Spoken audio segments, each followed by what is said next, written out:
Katulad ng sabi ko mga karoro, ayan. Nandito na po tayo sa pinakatuktok. Ito yung mini chapel. Dito sa tuktok ng Kalarwega. Tapos ayan, may makikita kayong mga pine trees. Ayan o. Diba? So, ganda rito. Napaka lapit sa nature. Ayan. Ayan kung titingnan nyo. So, hindi talaga kayo magsisisi na papanik kayo dito. Although, nakakapagod kasi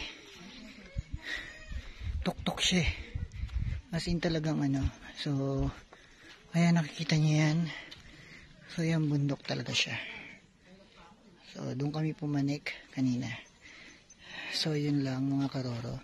Tingnan natin ang malapitan yung chapel. So, ito. Ito yung chapel.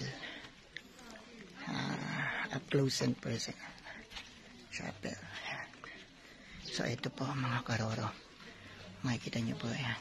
So, ito po yung chapel dito sa tuktok ng Kalarwega. Okay. So, bye-bye.